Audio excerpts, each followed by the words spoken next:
Señor. Y si recordáis, estábamos los domingos dando un estudio sobre el primero de Juan. Sobre el primero de Juan, antes hemos visto el segundo de Juan en el estudio. Ahora vamos a ver en este tiempo primero de Juan. Mientras que llegáis ahí, vamos a recordar muy brevemente el contexto. Esta es la primera epístola que escribe el apóstol Juan. El apóstol Juan, ya en una edad bastante avanzada, siendo un anciano, escribe a esta congregación, que es desconocida, pero sabemos que estaba en las regiones próximas de la iglesia de Éfeso.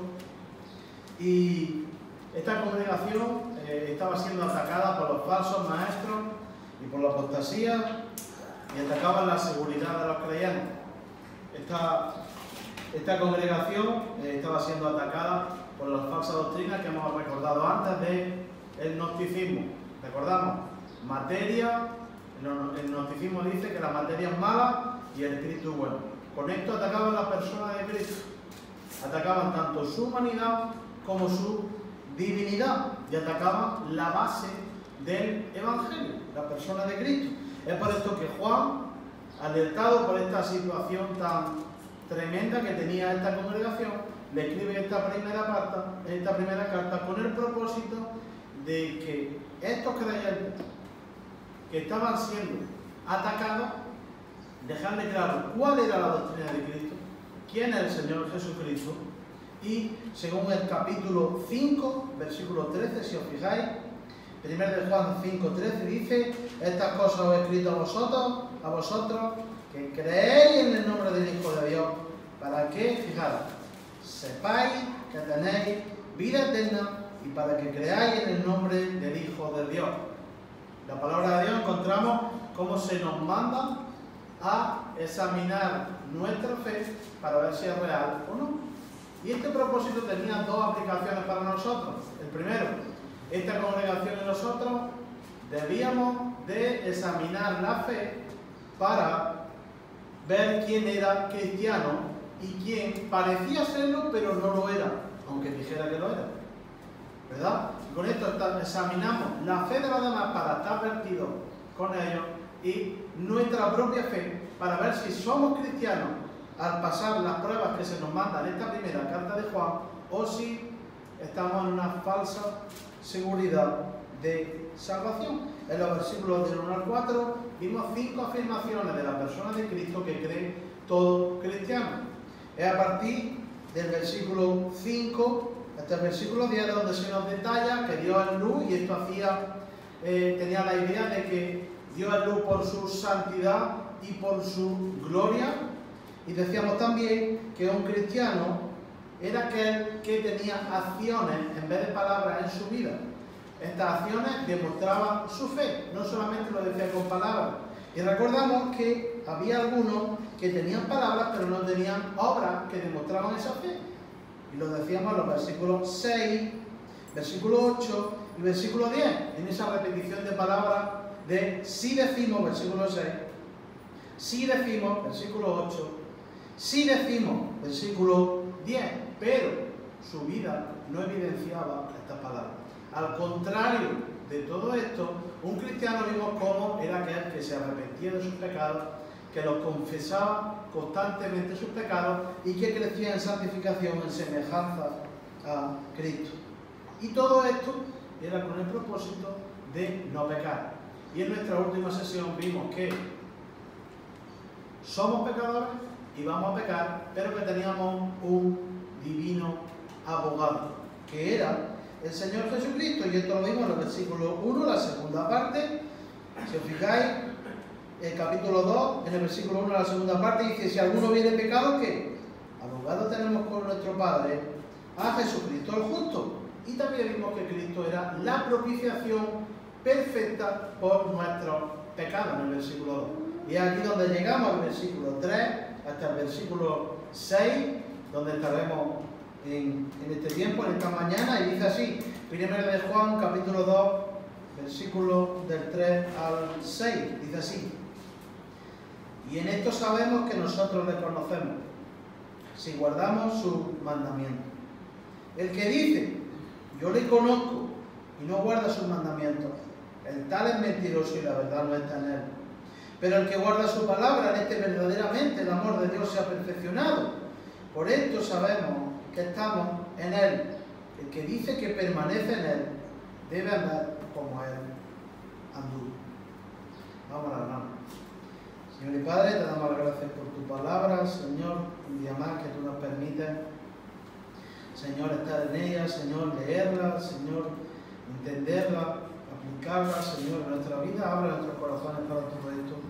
Te pedimos, Señor, que si hay alguna persona aquí, Señor, que no te ha conocido aún, que tú le hagas nacer de nuevo, que tú abras su corazón para la salvación, que se entregue a Cristo como su Señor y Salvador. Te pido que tú me guíes, Señor, a mí, Señor, en la predicación de tu palabra, para que yo sea guiado, dirigido, enseñado, Señor, exhortado y usado por ti para tu gloria, que tú pongas las palabras en mi boca y en mi corazón, y a todos mis hermanos, Señor, que tú le abras, Señor, también su corazón, Señor, su entendimiento, para no solo que leamos tu palabra, sino que la entendamos, Señor, y la aplicamos en nuestra vida. En el nombre de Cristo Jesús. Amén. Un cristiano obedece a Dios. Un cristiano obedece a Dios. La seguridad de la salvación, hermano, es un tema muy recurrente en la historia de la Iglesia. La seguridad de la salvación es el gozo que experimenta el creyente cuando sus pecados han sido perdonados por Dios. Pero si os fijáis, la seguridad de la salvación es un tema con el que debemos de tener todos y cada uno de nosotros sumo cuidado. Por un lado, encontramos a aquellas personas que tienen falsa seguridad de salvación por un acto que hicieron en el pasado. Estas personas lo que afirman es que ya sea por una oración que hayan hecho, o si han pasado adelante en una reunión, o si se ha orado por ellos en el púlpito de la iglesia, o si se han bautizado, estas personas pueden tener la falsa seguridad de salvación de que son salvos cuando aún están condenados, porque supuestamente ellos han hecho algo en el pasado que justifique esa salvación, o como ha dicho nuestro hermano Rafa, que alguien le haya declarado salvo. Por otro lado, encontramos a creyentes verdaderos que en algunos puntos de su vida no tienen la seguridad y el reposo absoluto de que son salvos, porque están pasando por un momento en que están experimentando frialdad espiritual a causa de su pecado, a causa de descuidar su vida espiritual, a causa de no ser diligentes en ella, es decir, por una etapa de su vida que ellos saben que no están actuando correctamente conforme a la palabra de Dios. No puede surgir la duda de si somos salvos verdaderamente, porque estamos examinando solamente los actos de nuestra carne. Es por esto que en algún momento la seguridad de la salvación puede verse afectada en nuestros pensamientos, pero eso no cambia la seguridad de los creyentes. La palabra de Dios nos afirma, y esto es una prueba bíblica, que aquellos que son verdaderos creyentes, los que se han arrepentido de sus pecados y han creído en Cristo como su Señor y Salvador, esos son los verdaderos creyentes, estamos seguros en Cristo.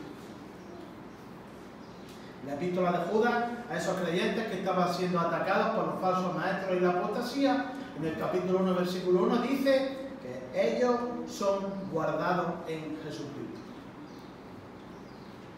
Aparte de la prueba bíblica de la seguridad de la salvación de los creyentes, en la palabra de Dios encontramos la prueba personal para comprobar cada uno de nosotros la seguridad de nuestra salvación. Debemos de entender que la afirmación de la palabra de Dios no nos declara automáticamente salvos hasta que nosotros, con nuestra obra, demostremos lo contrario. Y es que esa demostración y esa evidencia de salvación es la prueba personal que la evidenciamos con nuestra vida. Esto es lo que nos dice 2 Corintios capítulo 13, versículo 5. Examinaos a vosotros mismos si estáis en la fe. ¿Cómo lo comprobamos? ¿Cómo comprobamos si verdaderamente somos salvos y que nuestra profesión de fe no es falsa y nos estamos engañando a nosotros mismos? hablé algún tiempo con una persona hablando de este tema y decía que ella no quería saber si no era salvo. No me gustaría saber si me estoy autoengañando, decía. Esta persona dice que es creyente, va a la iglesia, por el temor. Hermano, mejor saberlo ahora que en Mateo capítulo 7, versículo 21. Los que creían que eran salvos, pero fueron rechazados por el Señor diciendo: no conozco, apartado de mí, hacedores de maldad. Entonces, ¿qué es lo que tenemos que hacer? Tenemos que examinar nuestra vida para ver si tenemos fruto del Espíritu Santo de Dios en nosotros y de si nosotros somos transformados a la imagen de Cristo por medio de la santificación de la palabra de Dios. Ahora, ¿cómo nos expone este texto que vamos a ver esta mañana? El evidenciar si verdaderamente nosotros podemos tener seguridad de salvación. Y esta es la idea de hoy. Por medio de la obediencia a Dios. Por medio de la obediencia a Dios. Un cristiano obedece a Dios. Un cristiano obedece a Dios. Y vamos a ver esta idea desarrollada en 3 puntos. Fijaros, en primer lugar, versículo 3, vamos a ver el patrón de la obediencia. El patrón de la obediencia, versículo 3. Versículos 4 y 5, la aplicación de la obediencia, versículos 4 y 5. Y versículo 6, el ejemplo de la obediencia. Versículo 6, el ejemplo de la obediencia. Fijaros, vamos con el primer punto. Versículo 3, el patrón de la obediencia. Y hermanos, este punto es clave que lo entendamos para los otros 2 puntos entenderlo con muchísima más facilidad. El patrón de la obediencia, versículo 3, dice así: y en esto sabemos que nosotros le conocemos. ¿Cómo? Si guardamos su mandamiento. Aquí lo que vamos a ver en este primer punto es como Juan aquí expone el patrón de la obediencia. Y esta es la idea que nos dice este versículo. Fijaros, esta es la idea. El conocimiento de Dios nos lleva a guardar sus mandamientos. El conocimiento de Dios nos lleva a guardar sus mandamientos. Y si os fijáis, este versículo empieza con las palabras y esto, y en esto. Lo que el apóstol Juan va a presentar a partir de aquí es el nuevo conjunto de pruebas que verifican la salvación y estimulan a los creyentes que adquieren seguridad. Anteriormente Juan ya presentó algunos aspectos de cómo se podía comprobar la salvación y ver si eran realmente salvos por medio de si andaban en la luz, si confesaban constantemente sus pecados, si se arrepentían con una continuidad de ellos, con una confesión y una creencia verdadera en la persona de Cristo, etc. Y lo que encontramos en 1 de Juan es como Juan marca aquí el patrón de todo creyente con seguridad. Fijaros, Juan no marca aquí un abanico de posibilidades en cuanto a la salvación como muchos hacen, que dicen que hay muchas maneras de ser salvo, ¿verdad? Fijaros lo que nos dice el versículo, dice: y en esto, fijaros, sabemos. Juan expone el patrón de la obediencia con seguridad. Juan nos dice aquí, bueno, en esto esperamos, o en esto deseamos, o esto parece ser que es así. No. Aquí encontramos un patrón en el que vemos seguridad total. Y en esto sabemos. Esa palabra sabemos significa percibir continuamente algo por experiencia. Y la idea aquí es que no es que nosotros sepamos algo una vez y luego esto se olvide, o que sea solamente una aplicación, sino que este sabemos nos expresa cómo tenemos la certeza de algo con total seguridad y que esto no va a cambiar con el tiempo. Ahora, ¿a qué se refiere aquí Juan? ¿A qué se refiere? Al conocimiento de Dios. Con esta idea, con este patrón, podemos tener la certeza continuamente, constantemente, de que nosotros conocemos realmente a Dios. Ahora, si el conocimiento de Dios es lo que nos lleva a guardar sus mandamientos y ser obedientes a Él como evidencia de salvación, aquí viene una pregunta. ¿Qué significa conocer a Dios? ¿Qué es conocer a Dios? Porque esto es una expresión que usamos muy comúnmente en el mundo que nos movemos, ¿verdad? Esa palabra que vemos ahí, conocemos, esa es la palabra clave de todo lo que hemos dicho antes, ahora mismo. Y la idea de este versículo, si recordáis, es que el conocimiento de Dios nos lleva a guardar sus mandamientos.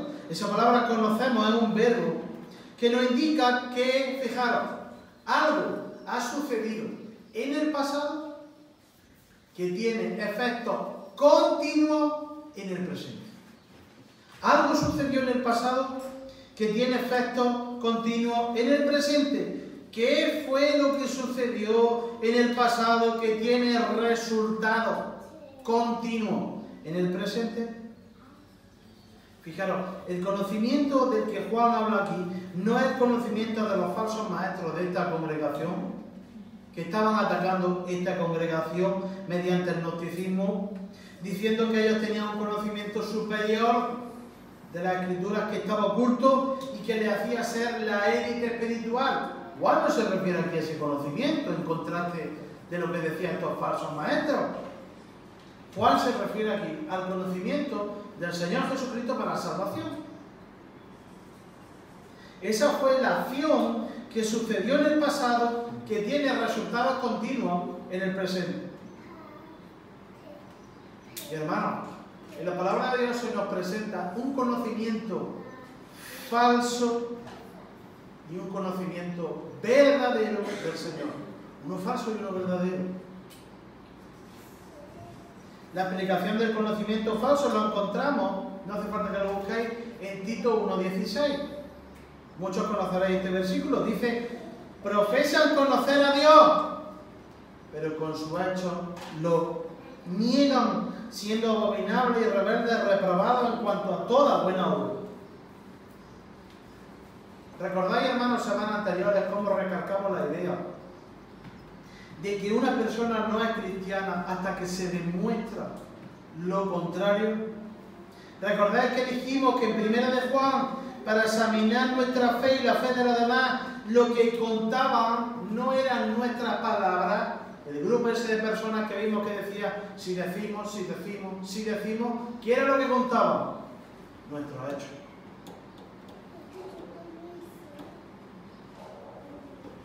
Querido amigo, si en tu vida solo hay palabras y no hechos y obras de obediencia a Dios, da igual lo que digas. Da igual lo que tú confiesas con tu boca, porque tú confiesas a Dios con tu boca y con tu vida de pecado y desobediencia lo niegas. Este es un conocimiento falso intelectual de Dios y de su palabra, pero el apóstol aquí se refiere a un conocimiento que tiene resultados presentes, continuos, en el presente, porque algo sucedió en el pasado. Esto es la clave de todo. ¿Qué sucedió en el pasado? Para conocer al Señor Jesucristo verdaderamente, tú tienes que ser regenerado por Dios. Esto es lo mismo que le dijo el Señor Jesucristo a Nicodemo. Tienes que nacer de lo alto. Tienes que nacer de nuevo. Esa es la regeneración de Dios. Fijaros, vamos por un momento a Ezequiel capítulo 36.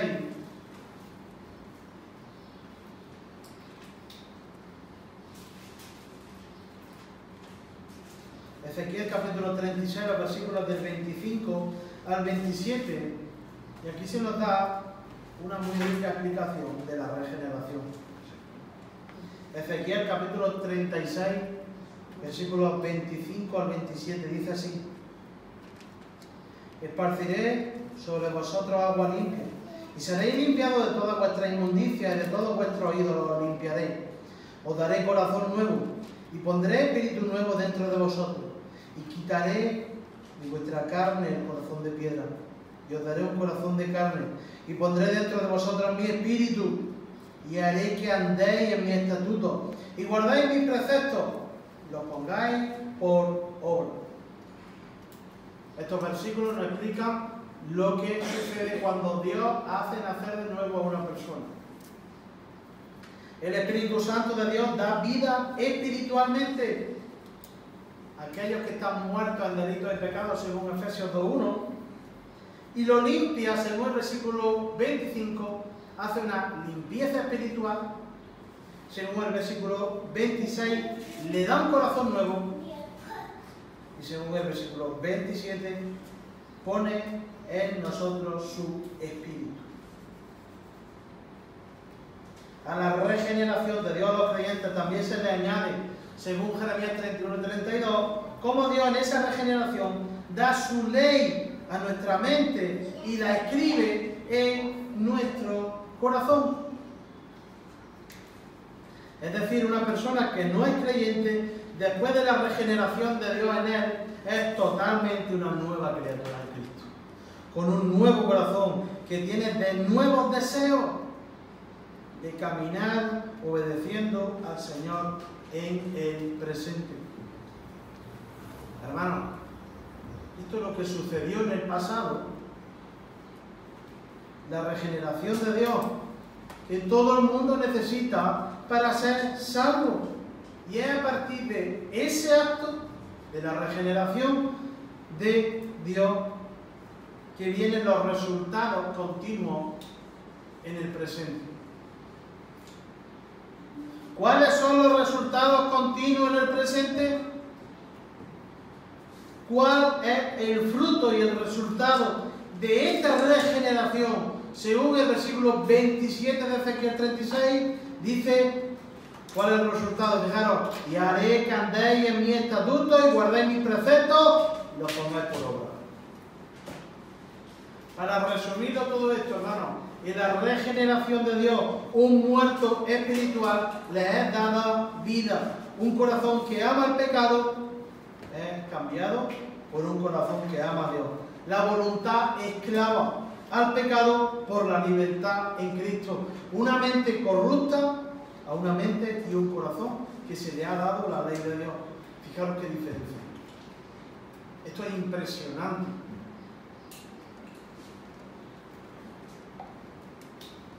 Y ahora, esta obra sobrenatural de Dios, pregunto, ¿cómo no va a tener resultados continuos en el presente?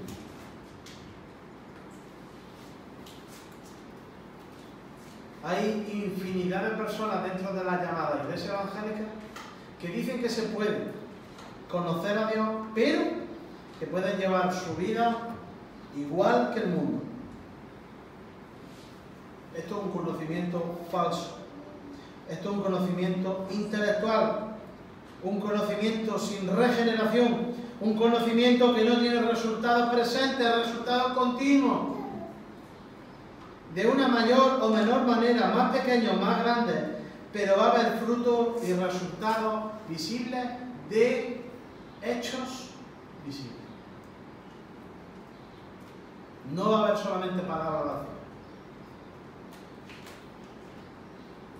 sino por medio de la obediencia a Dios, que aunque no sea perfecta, hermano, porque no es perfecta, ninguna obediencia de un cristiano es perfecta, somos pecadores, débiles, pecamos todos los días, pero va a haber un deseo en nuestro corazón y en nuestra mente, que quieren obedecer al Señor y agradarle. Este es el conocimiento verdadero y salvador del Señor Jesucristo que habla aquí Juan. Y es a partir de aquí que se aplica la idea del versículo. ¿Cuál era la idea? ¿Recordáis? El conocimiento de Dios que nos lleva a guardar su mandamiento. La palabra de Dios aquí, Juan aquí, nos da esta idea. ¿Conoce a Dios para la salvación? has sido regenerado por Dios, esta es la forma de demostrarlo. ¿Cómo lo demuestro? Dice el versículo. Si guardamos sus mandamientos. Esa palabra guardamos nos da la idea de una obediencia vigilante y que, esta es la clave, que es activa. Que está activa. Y nos da también un sentido de cumplir. Entonces es como si el versículo nos dijera: los que conocen al Señor son aquellos que guardan y cumplen los mandamientos de Dios. Esos son los que conocen a Dios. Esa palabra guardamos nos da la idea de que los creyentes están concentrados en guardar constantemente los mandamientos de Dios porque es el deseo de su corazón, aunque repito, no lo vamos a hacer de manera perfecta. Junto con la palabra mandamiento tenemos la idea completa. La palabra mandamiento nos da la idea de un requerimiento judicial, de una orden. Entonces ellos, los creyentes, están alerta en mayor o menor medida. Están alerta en su vida espiritual. ¿Se fijáis, hermano? Juan aquí no nos anima a una obediencia superficial muy pobre o que nosotros nos conformemos con alguna vez en cuando obedecer al Señor. La palabra de Dios aquí nos anima y nos exhorta a una obediencia amplia, a una obediencia perseverante que nace de la reverencia y del amor que tiene un verdadero creyente por Dios y por su palabra. Es una obediencia a Dios en la que estamos velando y orando para no caer en tentación. Es una obediencia a Dios que nos da perfectamente la conciencia de lo débiles y miserablemente pecadores que somos. Es una obediencia a Dios que te va acercando más al deseo de obedecerle y no pecar contra Él, por el temor santo que hay en tu corazón de pecar contra Dios. Y tenemos que dejar algo claro: la obediencia a Dios no va a ser perfecta, pero sí vamos a tener el deseo constante de obedecer a Dios, aunque a veces caigamos en pecado. Fijaros lo que dice Romanos capítulo 7.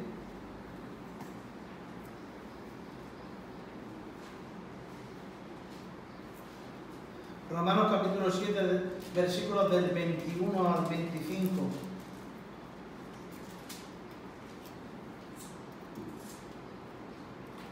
Romanos 7, del 21 al 25, dice aquí el apóstol Pablo: así que queriendo yo hacer el bien, hallo esta ley, que el mal está en mí. Porque según el hombre interior me deleito en la ley de Dios. Pero veo otra ley en mis miembros, que se rebela contra la ley de mi mente y que me lleva cautivo a la ley del pecado que está en mis miembros. Miserable de mí, ¿quién me librará de este cuerpo de muerte? Gracias doy a Dios por Jesucristo Señor nuestro. Así que yo mismo con la mente sirvo a la ley de Dios, más con la carne a la ley del pecado. Fijaros cómo Pablo aquí expresa lo que es la vida espiritual de un creyente. Esto es la vida espiritual de un creyente. Un creyente siempre está en batalla espiritual por su pecado. Esta batalla espiritual es la batalla espiritual que vemos en Gálatas capítulo 5 entre la carne y el espíritu. Por un lado, el corazón de Pablo aquí ama la palabra de Dios y ese amor por la palabra de Dios reflejado en su mente. Y por otro lado, su carne que no está redimida, la carne y el cuerpo que no ha sido transformado, nos tientan constantemente a pecar. ¿Qué es lo que sucede con esta situación? Que somos obedientes a Dios, pero que nuestra obediencia no es perfecta porque aún estamos en la carne. Y esta batalla muchas veces es agotadora, ¿verdad? Porque queremos obedecer a Dios en nuestro corazón de manera perfecta. Pero hermanos, también debemos de olvidar que no estamos aún en la gloria. No tenemos los cuerpos transformados perfectos en santidad. ni que lo podemos hacer en nuestras propias fuerzas, sino solamente en la fortaleza y la capacidad que Dios nos da para obedecerle. Eso sí, va a haber victorias mayoritarias en las batallas espirituales que nosotros vamos lidiando. La guerra de la esclavitud al pecado ya la ganó Cristo por nosotros, pero el creyente es el responsable de obedecer en su proceso de santificación. El creyente siempre, con la fortaleza que Dios le da, tiene que lidiar sus batallas espirituales, aunque no siempre haya victoria. Pero, hermanos, recordamos que esto no es justificación. Es decir, claro, no tomo la carne, da igual, y no le doy importancia cuando peco. No, todo lo contrario. Si hay un patrón con resultados y frutos constantes de obediencia a la palabra de Dios. Y lo más importante, esta obediencia, hermanos, es voluntaria. Porque en nuestro corazón hay el deseo de agradar y de obedecer a Dios. ¿Vives así? ¿Tienes batallas espirituales por tu pecado? ¿Amas la palabra de Dios? ¿Tu corazón desea obedecer a Dios y caes en tristeza cuando pecas contra Él? ¿Sientes regocijo cuando en las batallas espirituales, por la gracia de Dios, vences? ¿Hay un patrón de conducta de obediencia en tu vida, aunque no sea perfecta? Pues sea así, gloria a Dios. Porque esto es un indicador de que has sido regenerado por Dios y de que tienes un conocimiento real y salvador del Señor Jesucristo. Es aquí cuando el patrón de obediencia es mostrado. ¿Cuál era la idea, hermano, de este versículo? El conocimiento de Dios nos lleva a guardar sus mandamientos. Y todo esto es por la regeneración de Dios en nosotros, por ese acto en el pasado. Este es el patrón de la obediencia. Un cristiano obedece a Dios. Aquel que conoce a Dios guarda sus mandamientos. En segundo lugar, hermanos, versículos 4 y 5, vamos a ver la aplicación de la obediencia. Hemos visto el patrón, que es clave para que entendamos los dos siguientes puntos. Y aquí tenemos la aplicación de la obediencia. Dice así, 1 de Juan, capítulo 2, versículos 4 y 5, dice: el que dice, yo le conozco, y no guarda sus mandamientos, el tal es mentiroso y la verdad no está en él. Pero el que guarda su palabra, en este verdaderamente el amor de Dios se ha perfeccionado. Por esto sabemos que estamos en él. Fijaros, ¿qué es lo que vamos a ver en este punto de la aplicación de la obediencia? Y esta es la idea. La obediencia a Dios es activa, no pasiva. La obediencia a Dios es activa, no pasiva. Quien conoce, guarda. Lo que vamos a ver aquí en este punto es como el patrón de la obediencia que acabamos de ver es aplicado de dos maneras diferentes. Estás totalmente seguro. Estamos totalmente seguros, cada uno de nosotros, de que somos salvos.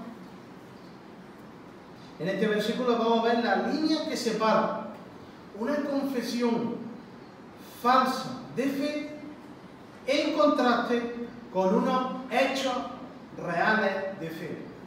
Una confesión falsa de fe de unos hechos reales de fe. Fijaros, en primer lugar, vamos a ver la aplicación del patrón de la obediencia que hemos visto antes. Una confesión falsa de fe, en primer lugar. Dice el versículo, el que dice, yo le conozco, y no guarda sus mandamientos, el tal es mentiroso, y la verdad no está en él. Aquí encontramos, en la aplicación de nuestro patrón de obediencia, una confesión falsa de fe. El versículo, si os fijáis, empieza diciendo, el que dice, yo le conozco y no guarda sus mandamientos. ¿Qué encontramos aquí? Este es el caso de una persona que con sus palabras, si os fijáis, afirma seguridad. Él dice con total seguridad que conoce al Señor. Es decir, afirma que es salvo. Afirma con sus palabras todo lo que acabamos de ver. Que el Señor le ha hecho nacer de nuevo, que le ha limpiado de sus pecados, que le ha dado un corazón nuevo, ha puesto dentro de él su espíritu, le ha concedido arrepentimiento y perdón de pecados. Esto es lo que afirma esta persona con total seguridad. En definitiva, esta persona, afirma, al declarar que conoce a Dios, afirma que la salvación en él se ha producido. Y si os fijáis, esta declaración afirma una seguridad de esta persona en la salvación. Ahora, que este grupo de personas tenga esta seguridad en su corazón de que es salvo, significa que lo sea sin ninguna duda. ¿Significa eso? El sentimiento que tengamos en nuestro corazón nos declara y afirma automáticamente salvo. Jeremías 17:9 dice: engañoso es el corazón más que todas las cosas y perverso, ¿quién lo conocerá? Eso quiere decir que no puedo confiar en mis propias emociones y sentimientos que yo haya tenido en un momento dado de mi vida para afirmar su salvación. Quiere decir que no puedo tener seguridad en los sentimientos que yo tengo cuando escucho las canciones o cuando escucho hablar a los hermanos. ¿No puedo tener seguridad de eso, de mi salvación por eso? Por supuesto que no. Por supuesto que no. Fijaros, a esta persona, ¿qué le pasa? Está totalmente segura de que es salvo con su declaración por las conclusiones que haya sacado él mismo. Pero fijaros, ¿de qué valen sus palabras? ¿De qué valen? Fijaros lo que nos sigue diciendo el versículo. Y no guarda su mandamiento. Vaya. Ese verbo que vemos ahí, guarda, nos indica una realidad que tiene una perseverancia. Es decir, esto es una línea. Esto es su línea general. Esto es algo que es continuo en su vida. ¿Qué es lo que tiene perseverancia? Tanto su declaración de fe como los hechos en su vida niegan esa fe. Eso es lo que tiene perseverancia. Aquí tenemos una repetición de palabras del versículo 3, si os fijáis. Por segunda vez se repiten las palabras, ¿cuáles? Conocer, guardar y mandamiento. Juan repite aquí la idea del que conoce a Dios, guarda sus mandamientos, los cumple. Esta es la misma idea que Juan explicó en el capítulo 1, versículo 6, si os fijáis. Primero de Juan 1:6, ¿qué decía? Si decimos que tenemos comunión con Él y andamos en tinieblas, ¿qué? Mentimos y no practicamos la verdad. Aquí encontramos la misma idea, el mismo ejemplo. Una declaración de una persona que está en comunión con Dios, de conocerle, pero luego tiene una continuidad en su vida de desobediencia a Dios y en las tinieblas de su pecado sin arrepentimiento. Fijaros cómo sigue diciendo el versículo primero de Juan. Dice, el tal, es decir, esta persona es mentiroso. La idea de todo esto, hermanos, es que estas personas tienen una falsa seguridad de salvación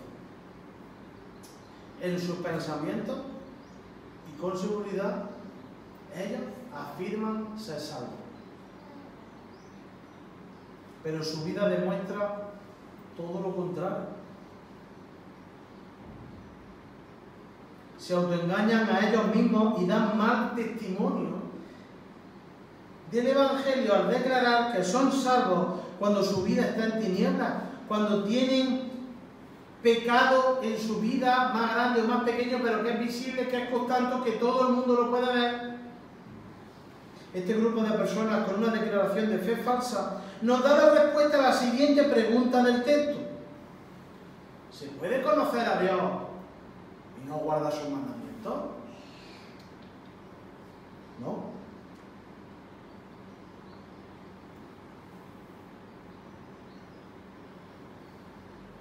El que dice que conoce a Dios y no le obedece, con una perseverancia y continuidad, nos indica el versículo, que es mentiroso. Su final es el resultado de esa mentira en cuanto a la declaración falsa de fe. Ahora, ¿qué demuestra este grupo de personas de las que nos habla Juan con una declaración falsa de fe a las que se les llama mentirosos? Lo que nos termina diciendo el versículo, que la verdad no está en ellos. Juan puso aquí en evidencia la declaración de los falsos maestros de esta congregación. Los falsos maestros de esta congregación lo que estaban haciendo es que ellos quitaban la importancia de lo que se hacía en el cuerpo. Porque supuestamente ellos estaban a un nivel espiritual que era la élite. Entonces, ellos concluían que era innecesaria toda preocupación y conducta moral o vida piadosa que demostrara obediencia a Dios. Esto es lo que ellos decían. Que las cosas que ellos hicieran en este tiempo terrenal, en el cuerpo, en la carne, no contaban. Pero la palabra de Dios aquí, en contraste con esta idea de que da igual lo que se haga en la carne y lejos de anular la importancia de la obra de la vida cristiana en cuanto a la obediencia a Dios, lo que hace aquí la palabra de Dios, lo que dice aquí Juan, es que reafirma esa idea.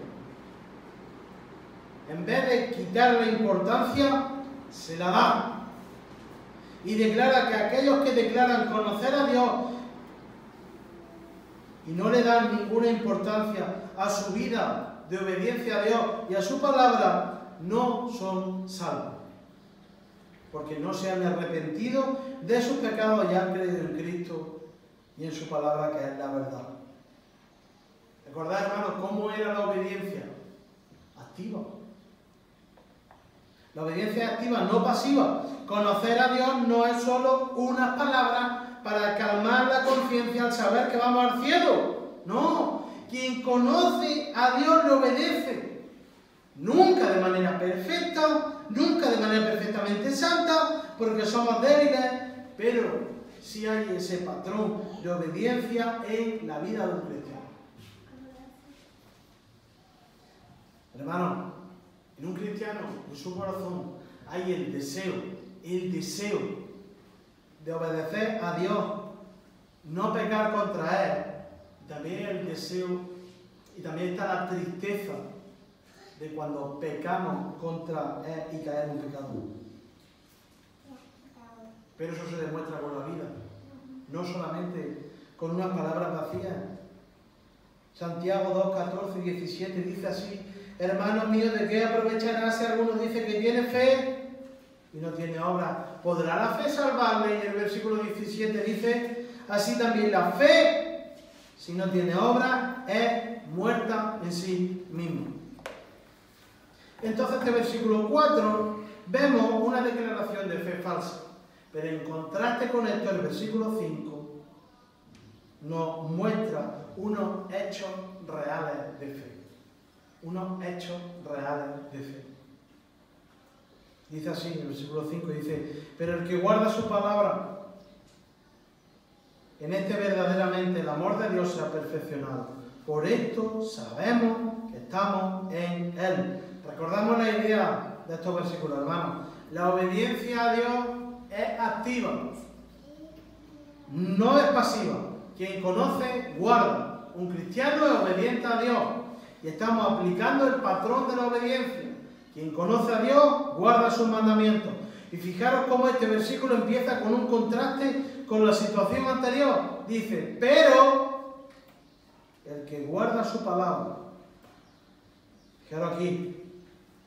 Donde antes encontrábamos palabras vacías, aquí encontramos hechos que demuestran. De palabras vacías a hechos que demuestran. ¿Qué es lo que hacen este grupo de personas? Obedecen a Dios. Y ojo, hermanos, no significa que estas personas no le digan a nadie que son cristianos y obedezcan a Dios en secreto sin que nadie se entere. No significa eso. Pero el versículo nos indica esto porque es lo único que tiene validez para determinar si nuestra fe es real. Esto es lo que tenemos que examinar. No apoyarnos en unas palabras vacías, sin fruto, como acabamos de ver, como hemos visto en el versículo 4, no. Aquí lo que encontramos es acción, es una obediencia activa. Aquí encontramos hechos, no palabras solamente. Aquí tenemos una obediencia a la palabra de Dios. En esto es lo que puede tener seguridad de salvación, que sea imperfecta y pequemos. En si en nuestra vida tenemos el deseo y el compromiso de obedecer a Dios por medio de su palabra. Y si este es el mayor deseo que nosotros tenemos en nuestro corazón en el día a día. Y muchas veces, por nuestro día a día, en nuestro trabajo, con las personas y todo eso, dejamos a un lado nuestra prioridad. Esta es nuestra prioridad. Levantarnos todos los días y estar alerta en no pecar y en obedecer a Dios de manera activa. La obediencia nace del deseo de nuestro corazón y se representa así en nuestra vida con hechos. Y el versículo, si os fijáis, nos indica, dice, en este verdaderamente el amor de Dios se ha perfeccionado. ¿Qué significa esto? La idea aquí que se describe es el amor que tienen los creyentes por Dios y su palabra. Y tiene un sentido del amor que tiene un creyente por Dios al otorgarle la salvación. Y el resultado de este amor que un creyente tiene por Dios por otorgarle la salvación es el motor de que un creyente sea obediente. No tenemos que tener más motivación para obedecer al Señor. Muchas veces decimos, bueno, voy a obedecer al Señor, como si yo digo ahora mismo, bueno, pues voy a obedecer al Señor para ver si me da un trabajo, que lo necesito. No, yo tengo que obedecer al Señor porque lo amo. Porque me produce tristeza cuando yo peco. Ese es el motor de la obediencia activa. No una experiencia mística, este amor no es algo emocional que se queda en una fe pasiva y muerta, no. El amor que tiene un creyente por Dios le hace cada día cultivar en él un amor que le lleva y le motiva y le capacita en obedecer a Dios. En no pecar contra Dios. Es por esto que este versículo 5 nos muestra una fe real que se prueba con hechos, no con palabras vacías, con hechos. Es por esto que el versículo nos termina, el versículo 5 nos muestra una fe real que se comprueba con hechos, nos termina diciendo, por esto sabemos que estamos en Él. ¿Cómo sabemos que nuestra fe es real? ¿Cómo lo demostramos? Dice el versículo, por esto, por lo que acabamos de decir, por guardar sus mandamientos, por obedecer a Dios y a su palabra. Aquí Juan descarta toda experiencia mística que en el entorno de la iglesia se use para decretar la salvación.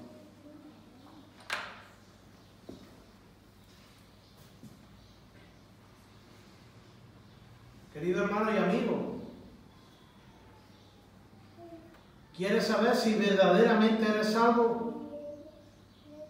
Pues olvídate de sueños, conclusiones que no están en la Biblia, revelación supuestamente nueva cuando no la hay, sentimientos, emociones o palabra que haya hecho alguien por ti. Si quieres saber si verdaderamente eres salvo, solamente mira y examina tu corazón. Mira si guardas la palabra de Dios en obediencia a Él en tu vida.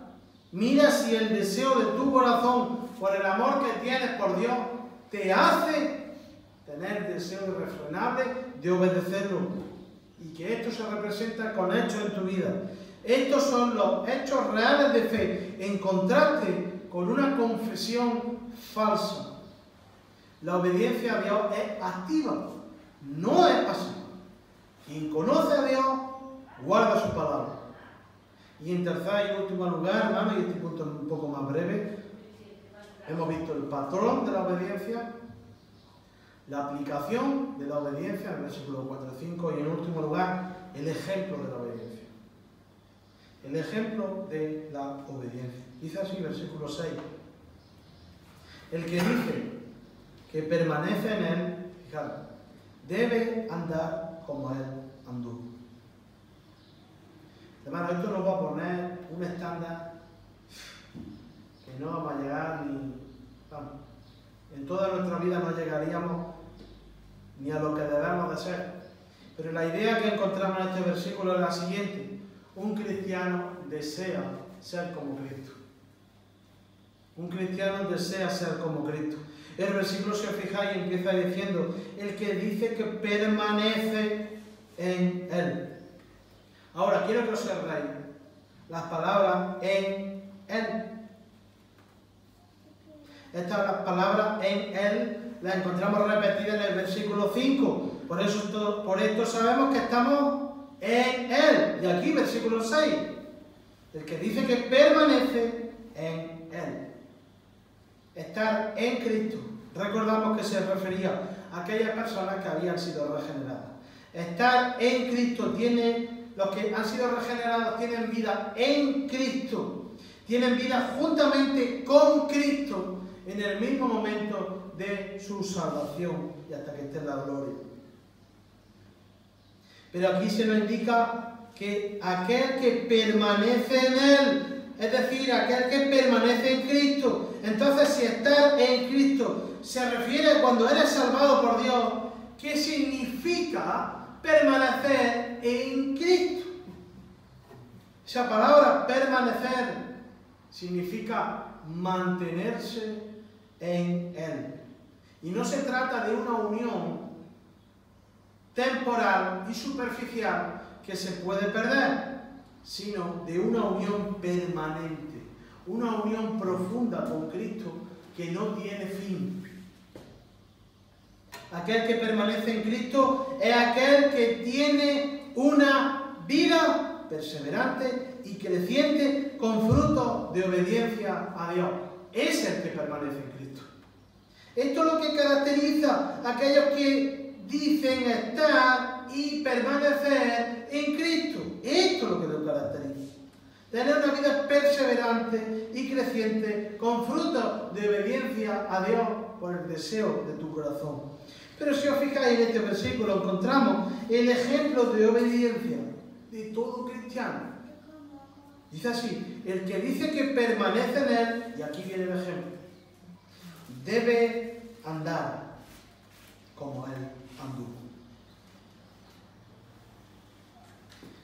¿Qué tiene que hacer aquel que conoce a Cristo, que está en Cristo, que permanece en Cristo? Esta es la idea, hermano. Debemos de imitar el carácter y la conducta de nuestro Señor y Salvador Jesucristo. Ya lo dijo Pablo a los Corintios, ¿verdad? Sea imitador de mí, así como yo de Cristo.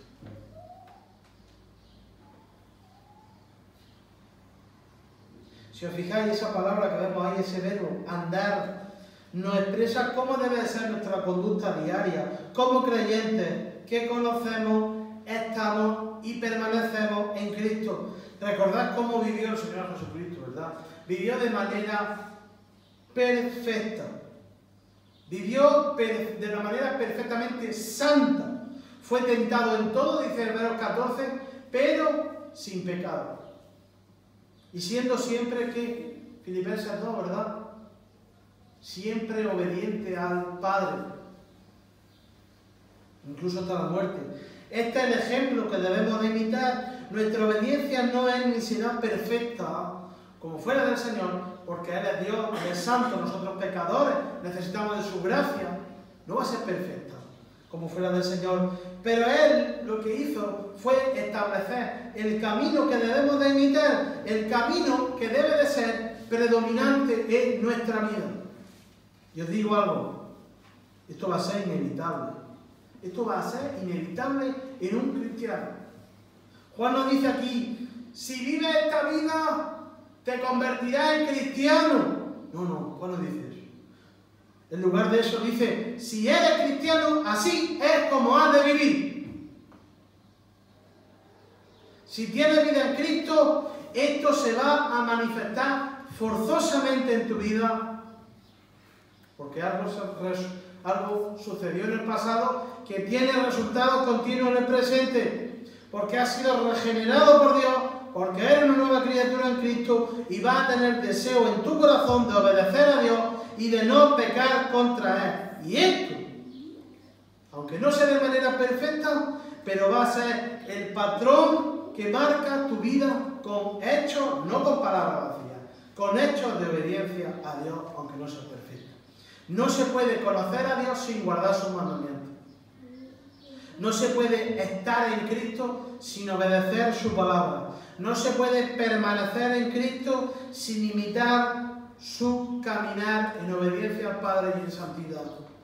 Después de este texto, examinando nuestra vida de obediencia a Dios, preguntamos, ¿conozco a Dios verdaderamente o me estoy autoengañando a mí mismo? Un cristiano obedece a Dios. Quien conoce a Dios guarda sus mandamientos. Que el Señor bendiga su palabra.